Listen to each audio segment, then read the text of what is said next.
a particle slides down a frictionless parabolic path y is equals to x square track from A, B, C. Okay, starting from rest at point A as in the given figure. The point P is a vertex of the parabola and point C is the height less than that of the point A.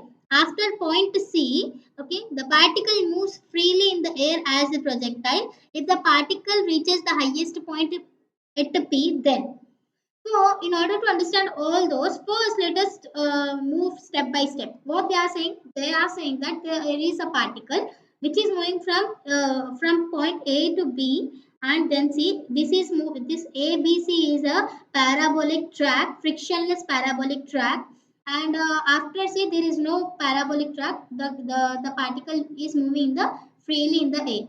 So first let us try to understand. So since they have said that the track, what are the parabolic track, it is actually a frictionless.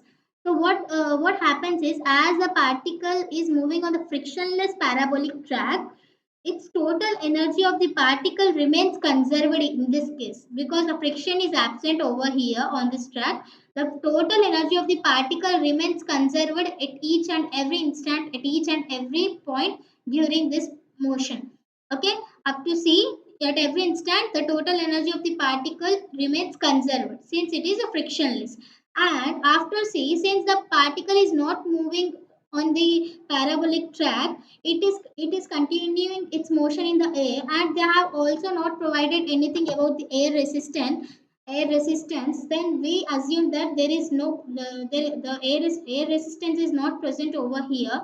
Then we can also say that since there is no resistance over here, no external resistance is provided to it, the particle, then the total energy at the point P is also remains conserved. Means total energy at the point P is also a constant. So in the whole path, when I talk from A, B, C to P, the whole path, the particles total energy remains conserved. Moving further, so one conclusion I got is the total energy of the particle at A is equals to the total energy of the particle at B, okay, is equals to total energy of the particle at P. So first conclusion it was derived. So our option C, which says that the total energy at P is equals to total energy at A, is comes true. Okay. Moving further, let us try to understand how the particle is moving on this track.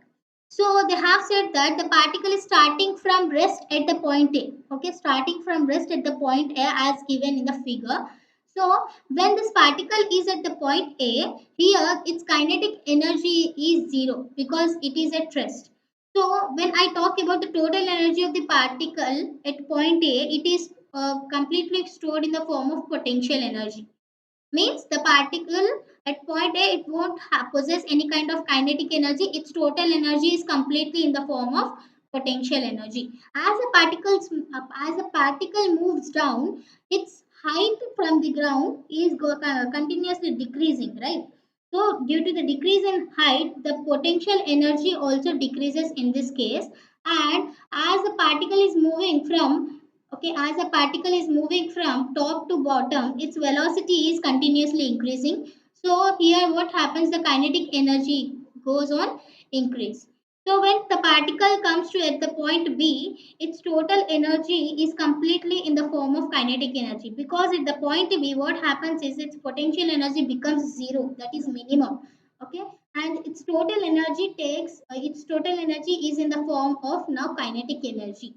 When this particle continues to move towards point C, the same process repeats. What happens here, from point B to C, the height of the particle is increasing, so its potential energy gets somewhat increased, and the kinetic energy of the particle gets decreased.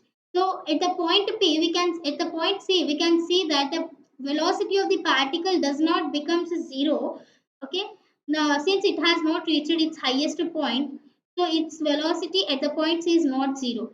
So what happens is, as a track has been ended at the point C, it will continue to move in the freely in the air, that is in the projectile motion. It follows the projectile motion, whose velocity vector makes an angle theta with the horizontal, that is its projectile angle. Okay, angle of projection. Here theta is the angle of projection.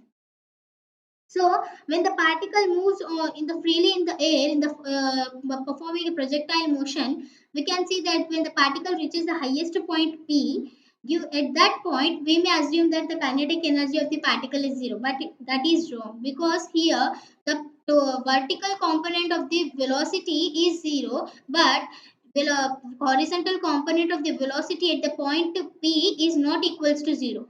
So at point P, we can conclude that the total energy is present in the form of kinetic energy and potential energy. Okay.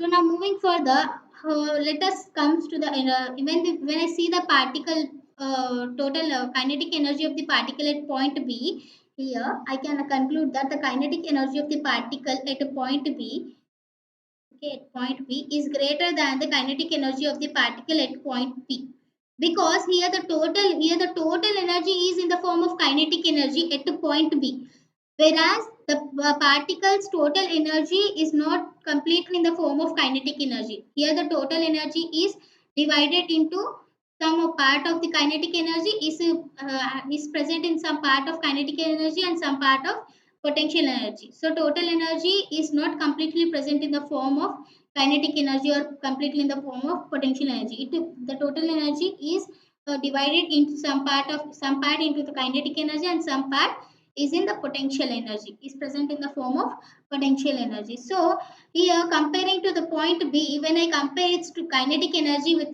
particle kinetic energy of the particle at point B and P, I can conclude that the kinetic energy of the particle at point B is greater than that of the kinetic energy of the particle at point P. So our option A is wrong, because it says that the kinetic energy of the particle at P is equals to the kinetic energy of the particle at B. This is wrong. Moving further, we can also observe that in the diagram itself, we can observe that the height of the point P is less than that of the height of the point A. So from the diagram, it is clear that the height of the point A is greater than height of the point P. So our option B is also wrong. Okay. Moving further, the time of travel from A to B. So here we can observe that from A to B, the path is somewhat lengthy comparing to the path B to P. Okay. So here we can clearly observe that the AB path is somewhat greater than the path BP. Okay, the distance from A to B is greater than the distance from B to P. So we can also say that the particle takes more time to travel from A to B rather than from B to P. Okay, the time of travel from A to B, okay, is greater than the time of travel from B to P. So our option D is also wrong. So only option C is correct.